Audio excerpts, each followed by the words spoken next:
Hello everyone, स्वागत है आप सभी का प्रॉफिट लॉस डिस्काउंट के इस लेक्चर नंबर 2 में। आज के इस लेक्चर में हम लोग कंटिन्यू करने वाले एक्सरसाइज 13.1 का question number 9। Okay, question number 9 से पहले आप लोग अगर क्वेश्चन नंबर 8 तक कंप्लीट कर चुके हैं तो इस क्वेश्चन को आप लोग सॉल्व भी कर सकते हो या ट्राई कर सकते हो। अगर सॉल्व नहीं हो पा रहा तो कम से कम ट्राई कर सकते हो, उसके बाद इस क्वेश्चन का सॉल्यूशन यहाँ पे देखो। ओके, क्योंकि क्वेश्चन थोड़ा अच्छा है, लेकिन इसको आप ट्राई करोगे तो आगे जाके, अगर अभी सॉल्यूशन भी देखोगे तो आगे जाके आपको आसान लगेगा, क्योंकि आप एक दो बार खुद से पढ़े हो, उसके बाद यहाँ पे सॉल्यूशन देखो। ठीक है, अगर नहीं बने तो, और बन गया तो बहुत ही बढ़िया बात है। ठीक है, तो इसी के साथ हम लोग स्टार्ट करते हैं क्वेश्चन नंबर 9, और क्वेश्चन नंबर 8 तक आपको कंप्लीट करना जरूरी है, क्योंकि पीछे से ही इंटर रिलेटेड क्वेश्चन आगे आप लोग को मिलते जाएंगे। इसलिए आप लोग एक्सरसाइज को स्टार्ट करो, हर एक क्वेश्चन को सॉल्व करते जाओ, तो आगे धीरे धीरे बढ़ते जाओगे तो टफनेस थोड़ा बढ़ेगा, और फार्मूला यूज करने का भी तरीका आप लोग को पता चलते जाएगा। ठीक है, क्योंकि हर एक क्वेश्चन रिलेटेड है। पिछला क्वेश्चन अगर सॉल्व किए हो तो आसान लगने वाला है। ठीक है, वो आपको अभी पता चलने वाला है, जस्ट पिछला क्वेश्चन 8 से रिलेटेड है। ओके, तो क्वेश्चन क्या है, if the selling price of 10 pen is equal to the cost price of 14 pen. अच्छा, मतलब 14 पेन खरीदने में जितना पैसा लग रहा है उसको क्या कर रहा है, वो 10 पेन में ही निकाल रहा है। ठीक है, 10 पेन बेच के ही उतना पैसा निकाल ले रहा है, मतलब उसके पास 4 पेन और एक्स्ट्रा बच रहा है, जो कि उससे वो प्रॉफिट कमाने वाला है। तो उसी से इसीलिए हमको उसका फाइंड क्या करना है, गेन परसेंट। ठीक है, वो एक्स्ट्रा 4 पेन जो बेचा उससे उसको कितना परसेंट फायदा हुआ।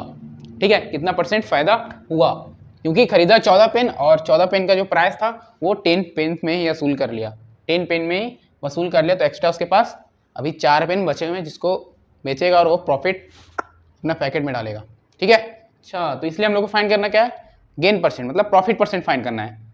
ओके, तो सबसे पहले हम लोग क्या करते हैं, let the selling price of pen को क्या मान लेते हैं, X. Let the selling price of 1 pen to be X मान लेते हैं, एंड देन यहाँ पे हम लोग वाई भी मानने वाले, मतलब एक्स और वाई यहाँ पे हम लोग 2 वेरिएबल मानने वाले, ताकि इस क्वेश्चन को हम लोग इजिली सॉल्व कर पाए। बस स्टेप बाय स्टेप अच्छे से देखो आप। And then cost price of 14 pen, sorry 1 pen to be Y. ठीक है, सेलिंग प्राइस को मान लिए एक्स, एक पेन का सेलिंग प्राइस को हम लोग मान लिए एक्स, और कॉस्ट प्राइस को मान लिए वाई। ओके, फाइंड करना क्या है, अकॉर्डिंग टू क्वेश्चन हम लोग को जाना होगा। क्या बोल रहा है, 10 पेन का सेलिंग प्राइस किसके बराबर है, 14 पेन का कॉस्ट के बराबर है। तो सेलिंग प्राइस एक पेन का क्या हो गया, एक्स, तो 10 पेन का क्या हो जाएगा, 10x इज इक्वल किसके बराबर है भाई, 14 पेन के कॉस्ट के बराबर है, मतलब जितना मैं 14 पेन का वो खरीदा था उसके कॉस्ट के बराबर है। तो कितना पेन है, 14, एक पेन का क्या माने है, y, तो 14y हो जाएगा। ओके, तो यहाँ से सिंपल सा आप लिख सकते हो, x का वैल्यू क्या लिख सकते हो, 14y/10। ये सिंपल सा लीनियर इक्वेशन है जो कि आप लोग पढ़े होंगे। ठीक है, लीनियर इक्वेशन में वेरिएबल है जो कि आप लोग पढ़े हो पहले ही। अच्छा, अब हम लोग क्या फार्मूला लगाना होगा, फार्मूला क्या हम लोग को चाहिए, क्या, गेन परसेंट। अब गेन परसेंट, और यहाँ पे ये क्या है भाई, ये सेलिंग प्राइस है, और ये क्या है आपका कॉस्ट प्राइस है। ओके, अच्छा, ठीक है, तो सेलिंग प्राइस और कॉस्ट प्राइस, और पूछा क्या है, गेन परसेंट। तो इससे रिलेटेड एक फार्मूला है, क्या फार्मूला है, ये फार्मूला जस्ट पिछला क्वेश्चन में ही बताए थे। ठीक है, उसमें 2 स्टेप सॉल्व करना पड़ा था, इसमें एक ही स्टेप सॉल्व करना हुआ। सेलिंग प्राइस क्या होता है, कॉस्ट प्राइस इंटू प्रॉफिट के रिलेटेड 100 प्लस गेन परसेंट, या प्रॉफिट परसेंट जो बोलना है बोल सकते हो आप, अपॉन 100। ये फार्मूला लगा के आप इजिली इस क्वेश्चन को सॉल्व कर सकते हो। क्लियर है क्या? अच्छा, तो यहाँ पे हम लोग क्या कर सकते हैं भाई, एक पेन का सेलिंग प्राइस को हम लोग माने x, और एक पेन का कॉस्ट प्राइस को माने हैं y। तो सेलिंग प्राइस क्या है अपने यहाँ पे, सेलिंग प्राइस हम लोग माने x, तो x के जगह क्या लिख सकते हैं, 14y/10, 14y/10।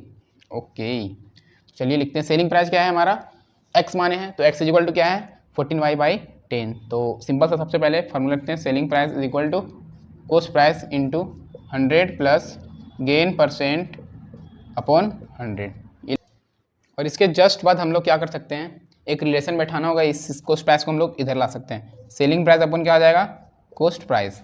ओके, ठीक है, अच्छा, तो ये सेलिंग प्राइस जो हम लोग के पास है वो क्या है, अभी x इज इक्वल टू क्या है, 14y/10। अच्छा, तो कहीं ना कहीं सेलिंग प्राइस को हम लोग क्या माने, एक पेन का x, और कॉस्ट प्राइस को माने y। तो यहाँ पे रिलेशन ऐड करना होगा, तो सिंपल से इधर 100 प्लस गेन परसेंट, हम लोग को गेन परसेंट चाहिए।